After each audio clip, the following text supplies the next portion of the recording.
Welcome to Planet Poet Words in Space. I'm your host, Sharon Israel, and it's my pleasure to welcome poet Barbara Leff to the show, who is joining us from San Francisco. And Barbara will read from and discuss two of her books, And God Said, A Brief History of Creation, and Undertow. Planet Poet's intrepid poet-at-large, Pamela Manché Pearce, will appear later in the show. Hi, Barbara.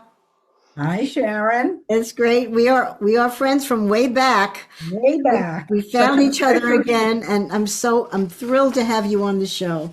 And I'm thrilled to be here Oh, for so thank many you. reasons. Let me start with your bio. Born and raised in New York, Barbara Leff discovered poetry at the age of 12 and has explored the genre ever since. Her work has appeared in various journals, including 14 Hills, Fault Line, and Ibbotson Street. Her first collection, And God Said, A Brief History of Creation, finalist for the Da Vinci Prize for the book cover, is based on the Book of Genesis and published by Broadstone Books. Her second collection, Luck, a collaboration with visual artist David Maxim, is devoted to forms, and her most recent collection, Undertow, was published in 2024, also by Broadstone Books. She lives in San Francisco with her wife, Arlene Singer, and their dog, Baxter. And you can visit, I invite you to visit her website, barbaraleffpoet.com. That's Barbara, Leff poet.com. Barbara, I want to start, this is such a fascinating book. I want to start with some praise from poet Alan Shapiro about your book. And God Said is a brilliant retelling of the Book of Genesis, one of the foundational texts of Western culture. The biases, gaps, and silence of the original are given voice and texture by Leff's humane and compelling imagination, which brings a fresh and passionate angle of vision to these familiar stories, transforming in the process not only our understanding of our religious past, but also of the contemporary life, which is in part a product of that past. This is a wonderful and exhilarating book. Here, I agree. And would you start us off, Barbara, with reading the first poem in the collection, Prologue? Okay. The actual name of the poem, Prologue, is A Brief History of Creation. When God began to create heaven and the earth then was welter and waste and darkness over the deep, and God's breath hovering over the waters. Genesis 1:1-2.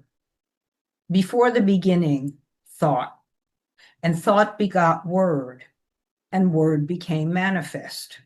Darkness and light, land and sea, sun and moon, according to plan. And seeing that it was good, Shahi said, root, and the sky took wing, and seas swam, according to plan. And seeing that it was good, Shahi grew giddy, spurting words for the sake of sounds. Plosives exploded, sibilants hissing.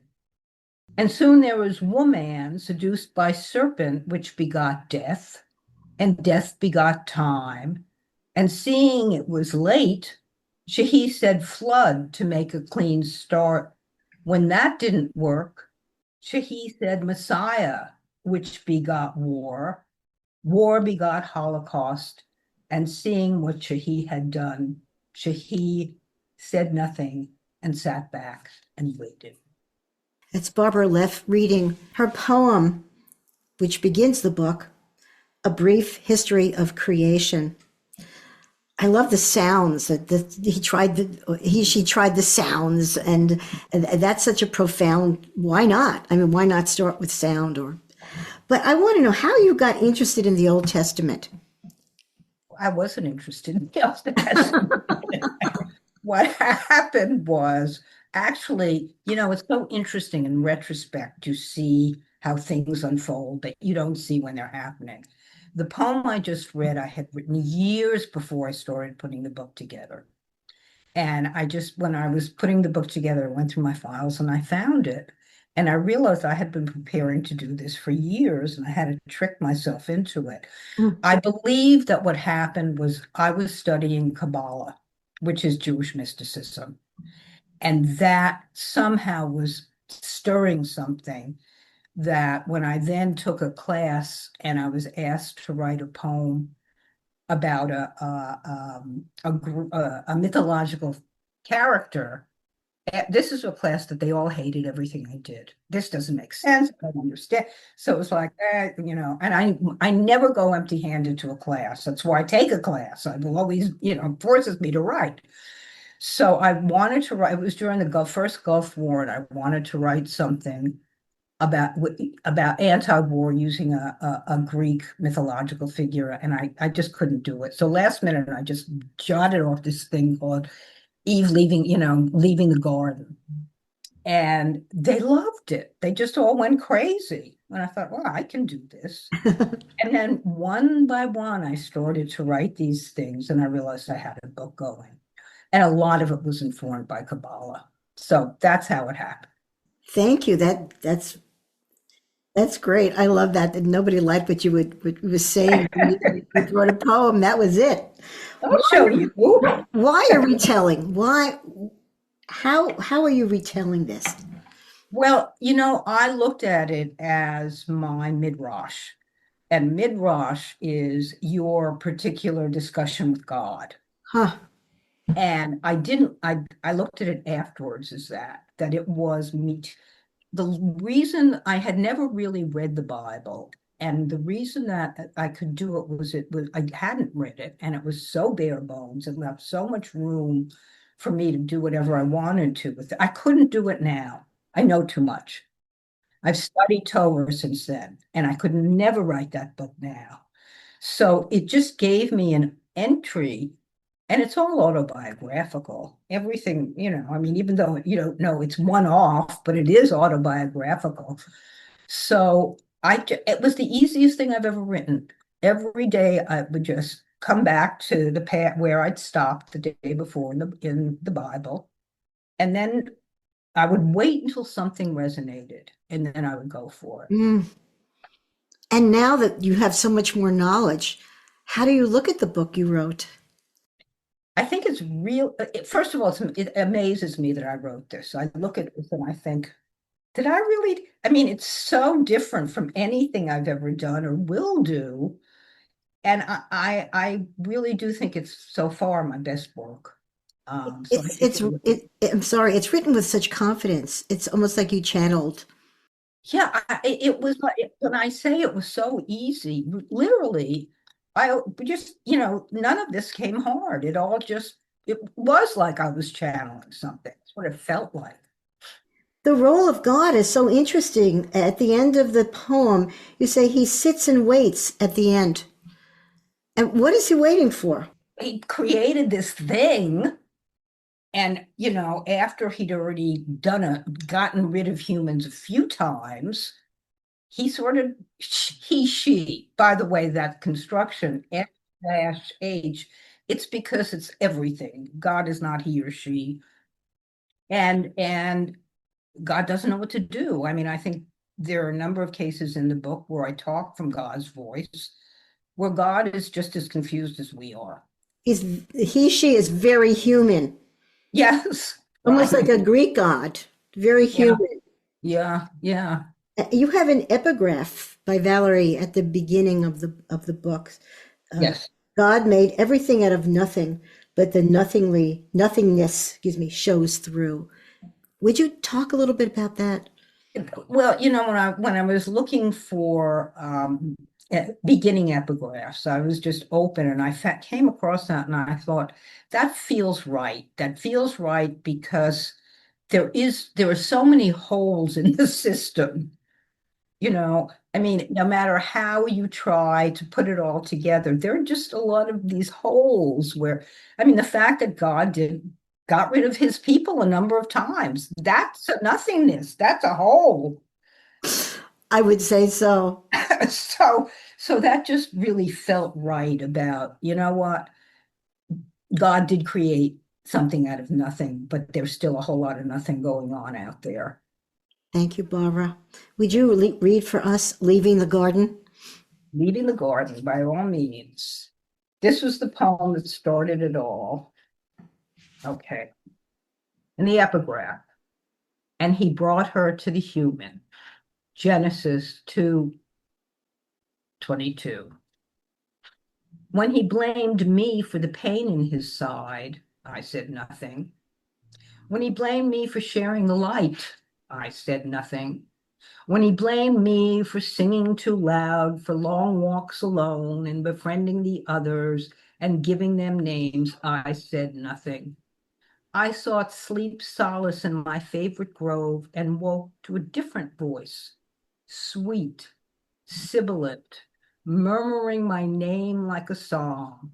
The voice said sorrow, and I wept. It said longing, and I heard something break.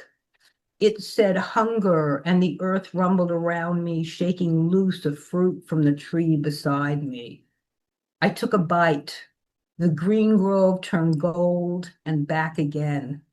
With another bite, I felt breeze on skin I hadn't known was naked. After he consumed all but the core, he cursed me, as if I'd force-fed him doubt. Then he tattled. Aware I take the fall, I prepared to leave. But the big voice, sensing my intention, went one step further and forced me to take along the man. That's really the truth of what happened. Oof. It's Barbara Leff reading Leaving the Garden. It seems like Eve is so fully formed, so ready for anything. And she's from her point of view. Did that just come? Well, this whole, again, I don't know, this thing just, they came, and I don't know where they came from, but they came. And it just, a whole lot of people told me they thought this was a feminist take on the first book of the Bible, which I think is interesting. That really wasn't my intention. But I do think that given that Eve was, the second to be created, she had a little bit more going for her than Adam. And so she was a little confident that she could take care of herself and take care of business. In the Bible, she does. I don't think there's that much written about her. No, no. That she takes the apple. That's right. And she's the cause of all of this because she didn't obey. But women who obey don't go very far. I love the way the way the world changed for her. Yeah. Yeah. Yeah. Thank you. Thank you. And could you talk about her wanting to leave by herself? Well, she just, he was always blaming her for something. And, and she just thought, oh God, give me a break. And she had these all the animals were her friends. So who needed him, Makes so much sense. Barbara, would you read Salt? Yes. Which is another fascinating viewpoint that you have what happened. Yeah, this actually, I go through phases where one poem is my favorite and then another one. Salt for a long time has actually been my favorite for a while because I really do think that it's about the human condition. Okay. And the epigraph. And Lot's wife looked back and she became a pillar of salt. Genesis 19:26-27. We were running for our lives. The city behind us, light shifting through clouds, marked the pre-dawn path. When the wind warned me to focus on the future, I thought I was dreaming, tried to pinch myself awake and felt not flesh, but grit between fingers fading fast into memory. I tried to scream through a throat clogged with sand, tried to run on legs that were no more. With eyes destroyed, I watched the world speed by, all discrete entities merged together, then split apart in circles of light, concentric rings of color consuming the objects till all that remained was a landscape of light flashing past whatever I'd become. Being buried alive is a slow road to hell, but at least there's solace in knowing it will end. But woe unto she who, buried alive, beckons a death that taunts her with silence, who prays for a sleep that withholds its blessing, who begs forgiveness for a sin she can't name from a God who blows in on a spectacle of light, leaving behind a wake of salt and whispers something she can no longer hear. That is beautiful. Thank you. It's Barbara Leff reading Salt. Another poem from the woman's point of view, Lot's wife, who I noticed in the poem that she has no name, and then I researched a little bit, and she has no name in the Bible. Right. She has no name, but is like really responsible for a lot of the terrible stuff that went on, like Eve was. A lot. But, I can't just lay it on the women because look at poor Cain became, the evil known to be, he created all the evil in the world. He committed the first one. So everybody gets, whacked in the Bible. But the fact that women they're not given names. No name. No names. They're just, somebody's wife. Well, I mean, I think that says a whole lot about how society was structured. Yes. The first stanza, you open with this, the unexpected metamorphosis into salt. But when you say we are running for our lives, that says it all. You set the stage of action, of movement. And because it's called salt, I know what's happening. And it just happened that way. You started the poem with that action. One of the things I'm learning as I go is that I really don't know what I'm doing. That it just, it just happens. And I'm actually teaching a class on the braided narrative. And, I can tell very specific things, but how it really all happens and comes together, I have no idea. I think part of it is just a letting go. You've just got to let it, you got to go with the poem. You can't take the poem where you want it to go. You have to let it go where it wants to go. Yes, as a writing poetry, I think that is so incredibly true. But I think that was a big lesson for me, and that was the braided narrative, where you take a number of strands and you weave them together. And that's how I learned to write poetry, to just let go. And then you can put it together. Right, exactly. And that's intuitive and Exactly. editorial at the same time. Yeah, yeah. Would you explain the fourth stanza? The first three stanzas are in first person, and the last stanza is in third person. Yeah. And then she is betrayed, never getting the death she craves. Yeah.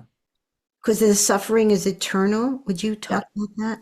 Yeah, I think again, when I said I think it's pretty much the human condition.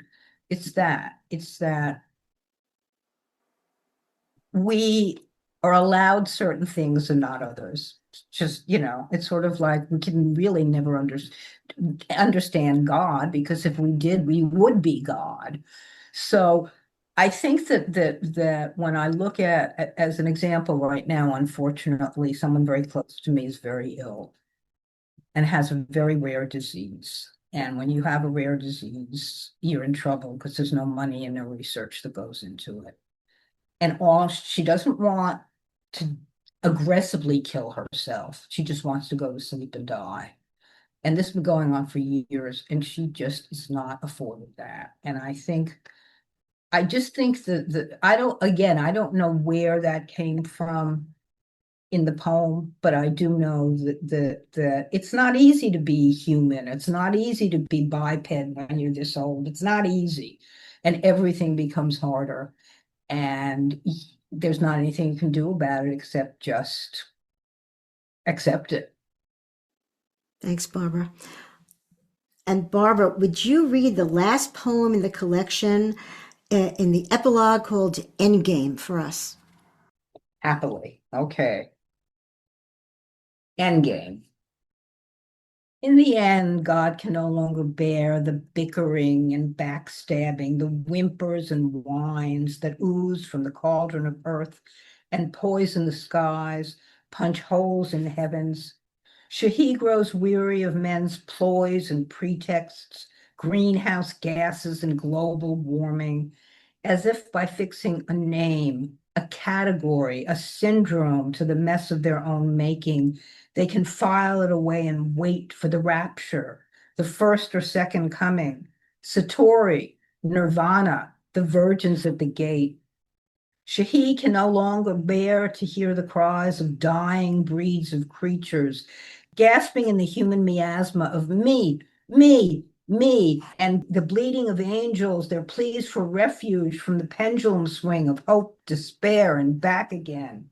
And yet God, who set the whole thing in motion, struggles against fixing a name, a category, a syndrome to this creation, spinning it out of sight and beginning the next project. So Shahi sits on the precipice, continues the multi-millennial vigil above the patchwork planet, and sees the landscape not as a quiet quilt, but as a chessboard. Pawns, rooks, queen and king, invisible in the vastness of space, their time on earth not even a nanosecond. God weighs the options: to tumble the board like a sore loser or to play for keeps. Barbara Leff reading Endgame from the epilogue of her book.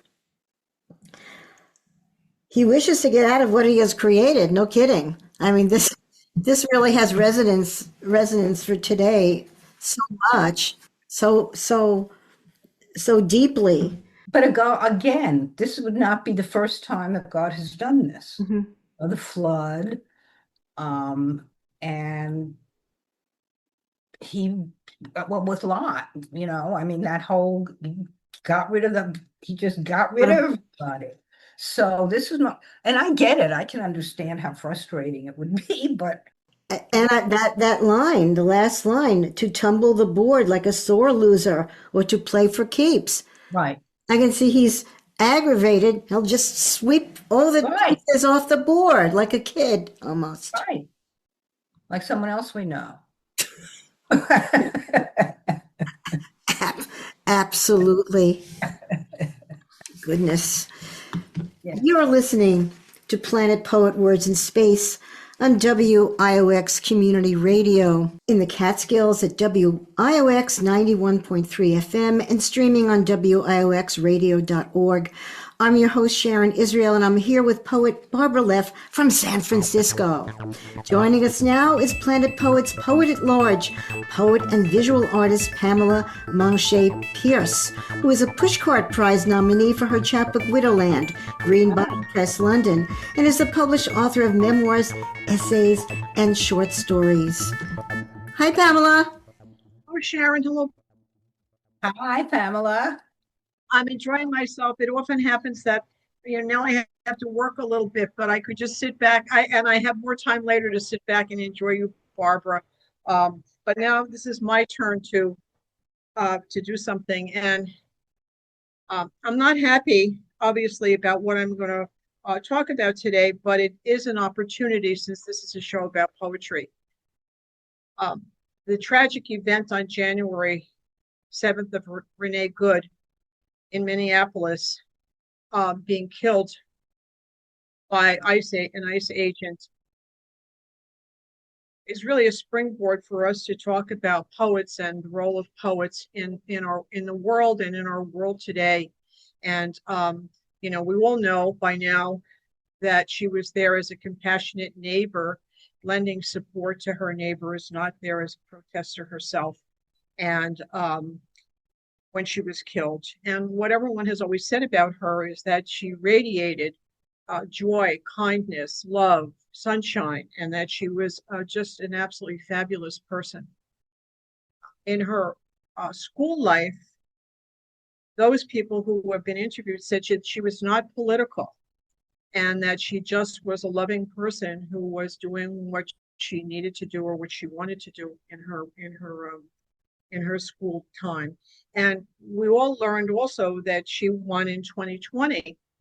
She won a very prestigious award from the Academy of American Poets, their undergrad prize in 2020, while she was a student at Old Dominion, for her poem on learning to dissect fetal pigs. And I think it's very telling that one of the guest judges, Rajiv Mohabir, said in about this, and the speaker in the poem has no answers, just experiences that illuminate the tensions that arise when trying to reconcile wonder against brutality. And as I was reading all of this today, I mean, I can read the poem. I have the poem. I can read the poem, and I can also read some of the criticism of the public critiques and the explications. But I didn't think that was not what was important to me. What was important to me today is, what is her legacy as a poet? It's not only that she won an award or that she's the kind of poet that she is, but that it forces me to look at what is the role of poets in the world. And since the beginning of time, we as poets have been doing the same things. And someone boiled this all down to what's the poet's job in the world. And it is to give voice to the marginalized, to challenge power, to offer a vision for the future, and to create beauty and hope. And I'm wondering, with the two of you, you are my fellow poets, what do you think? Would you add anything to that list? Well, is martyr on that list? No, but it could She's be. like a martyr, and Yeah. it brings it much closer to home that we could be any one of us that this happened to, of course, as human beings, but also as poets. Yeah, I have no doubt that if one of us wrote a really powerful piece that appeared in the New Yorker or somewhere, we would hear about it. And that's pretty scary. Well, I also think in reading about her, I think that we don't know what would have happened. I mean, she was considered someone who's not very political, but that could have changed. I mean, she could have used what she had, Right. In a different way if she had survived and been a poet activist, as there have been so many. Right. Right. You know, it's a powerful position to have. It really is. Yes, but I just thought of if one of us happened to be there and said, "Don't do this," or "Stop what you're doing." It reminds me of in Nazi Germany, with somebody could take a gun and shoot you in the head. That's right. Right. Just for expressing your opinion. Right, it's true. And I read a lot about this, and many of the poetry publications, of course, wrote about this, and there were lots and lots of comments, and there was one comment that made my hair stand up a little bit, and the person just said, "They always come for the poets first." Oh my goodness. And so I just decided I'm going to change what I do for a living. what are you going to do, Barbara? What are you going to do differently? I meant I'm not going to be a poet anymore. We're not going to publicize it anymore. Right. But the thing that is so concerning about this for me is when you see them go after the mayor and the governor of Minnesota and Minneapolis. I mean, for saying something, that is beyond, I mean, that probably is what scared you the most, soon, Sharon, that you can't say anything. You can't even say anything anymore. This is America. This is Minnesota. I This is know. white bread America. But white bread America that has more representation of immigrants than anywhere Yes, else. which is great. And I didn't white bread. I mean, it just seems Yes. typically American. But what is To typically us as New American? Yorkers, it does because we're a boiling pot here, but not necessarily, not anymore. But I think there's a rising of Americans. I think so too. I think this is not going to stand. I think so. I think that when the Republicans are starting to push back, that's an amazingly good sign. I agree. I agree with you. And when I first heard about Renee Good, I said to myself, well, she's not a dentist and she's not a barista and she's a poet. And there was something metaphorical about that it somehow made sense to me. And that we're going to, this gives us her legacy will be discussions like this that poets are having, and that we're going to reinforce freedom of expression. Right. That's what we really have to do. And I think that is our role. I think a big part of our role is to call attention to it and not let up. Mm-hmm. And I also think we bring beauty into the world, and beauty will save us. And beauty keeps the lights on. So I say to everybody, Absolutely. in dark times, we keep the lights on. So that's what Planet Poet is doing. Thank you for having me today. Thank you. I really appreciate it, Sharon. It was wonderful, and I'm going to enjoy you now, Barbara. Thank you so much, Pamela Manché Pearce, Planet Poet, Poet at Large. You're wonderful. Thank you so much. And as we continue, Barbara, with your book Undertow, the second book that we're going to talk about, I want to read what Susan Coben, the author of What You Choose, has said about Undertow. These deftly crafted poems treat the quotidian, the metaphysical, and the magical as if I could grab a handful of stars from the sky and toss them on the tiles at your feet. That's a quote. Sharply observed, heartrending and celebratory by turns, Undertow conducts us through a lifetime of landscapes, its fascination with orientation and shifting memory and place becoming our own. I love that. And I was so intrigued by the poem. And I was thinking about the two poems. And God said, on Undertow, and I said, one is beginnings, and it has some endings in it, but Undertow is an examination of loss and of endings. And I thought that this is so poignant that we can talk about these two poems.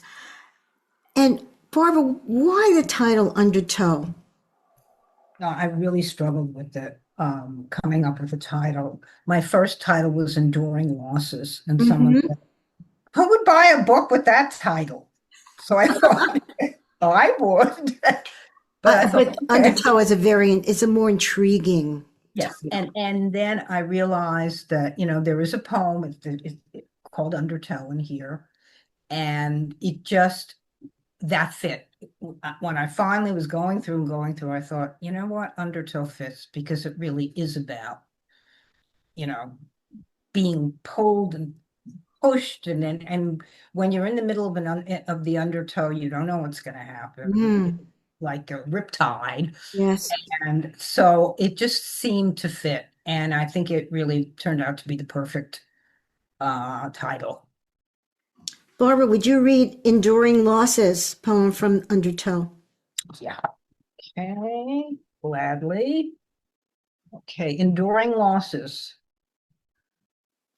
Summoned to the principal's office at 13 to be told Grandma Siegel had died, I found myself back in the kitchen calling her the Wicked Witch that morning before slamming the door on my way out.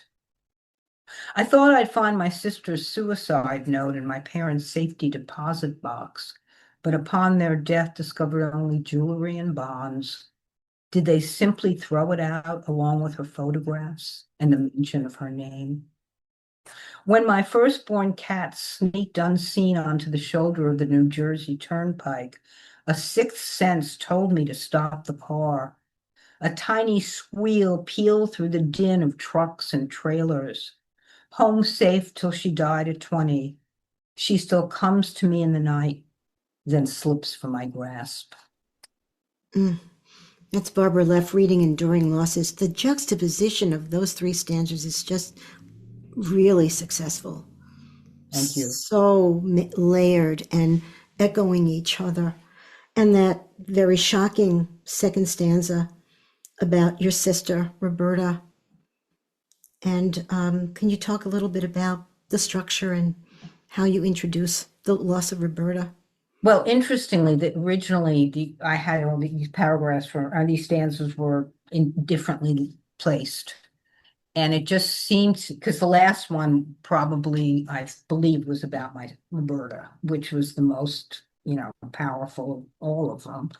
But there was something about the cat slipping from my grasp, the dream, that felt like that made more sense to end it there.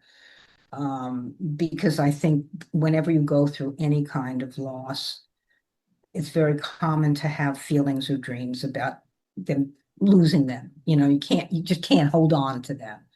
And so I played around with the stanzas on that, and that just seemed to work best. Yes. And you did save the cat. Oh, I did. Oh, You saved the cat. The cat lived for 20 years. yeah, I know. That was, and she was really, literally, I thought of her as my firstborn, I picked her out when she was born. And I just thought if I'd gotten home and found that she wasn't in the car, I don't know what I would have done.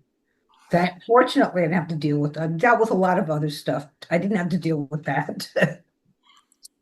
And you couldn't save your sister, but you No. could save the cat. No. And it's like heartbreaking, but It's one of the lessons that you learn in life is you really can't save anybody, But you say it all just by describing what happens, what you found in the note, where the cat was going, and you found the cat. Talking about your grandma as the Wicked Witch, which is funny and terrible at the same time.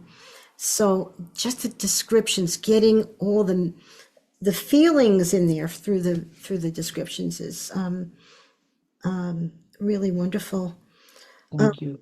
I just have to say, because I have a radio show and you had a radio show, Barbara. That's right. I forgot. In Utah, in Salt Lake City. Right. Could you just talk briefly about, would you just briefly about that? I have we were talking about 1970 something. First of all, what the hell I was doing in Utah is a whole other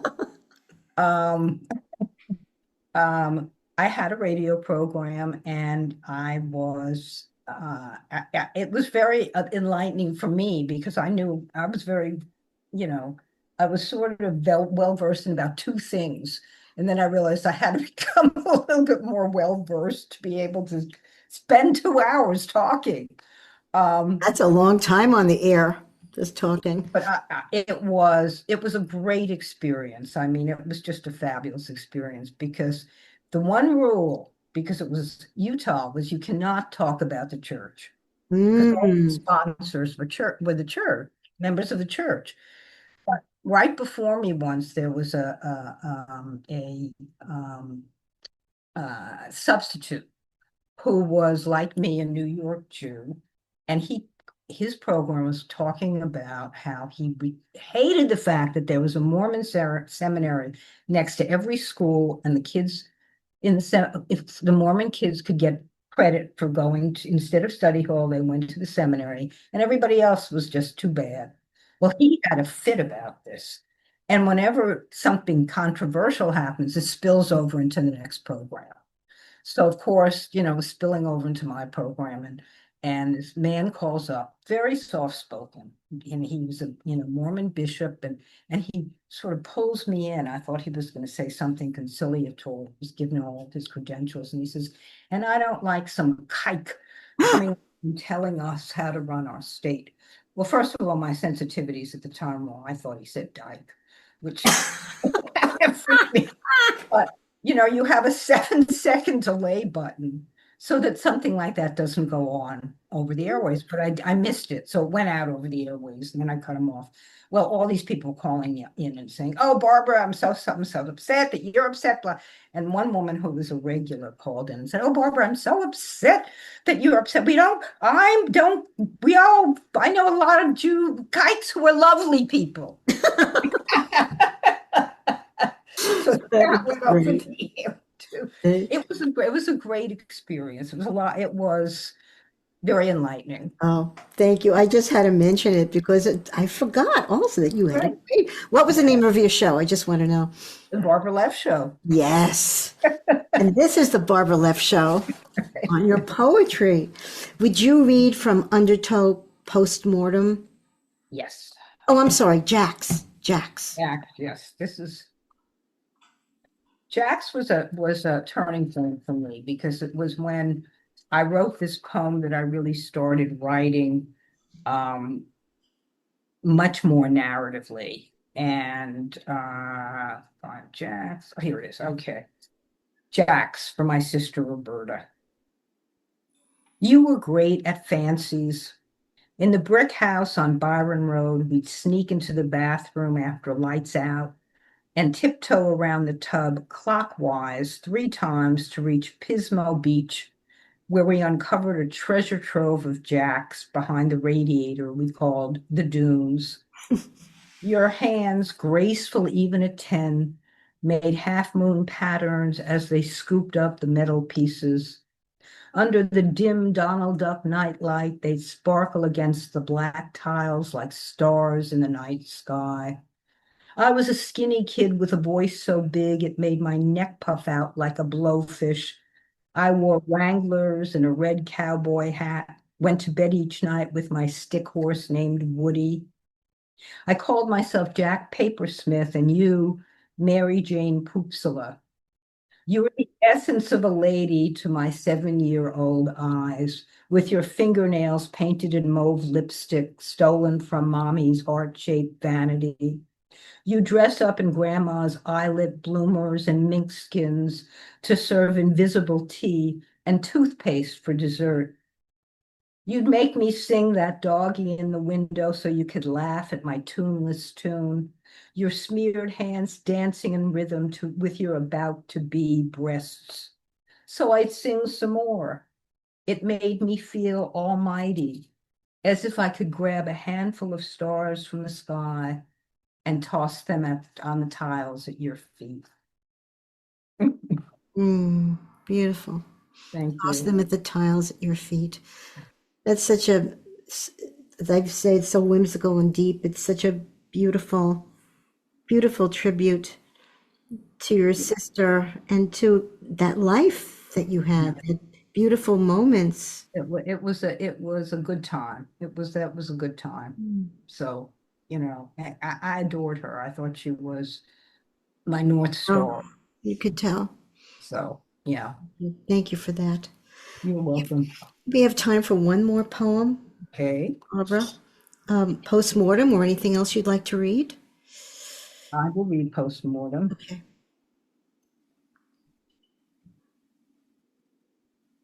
My mother was an amazing storyteller, and she had the best sense of humor. So it was all about, we were either laughing or screaming in my house. So postmortem Sounds familiar. for Florence Siegel Leff. First meal after the burial, bowl of endamame, as she called it.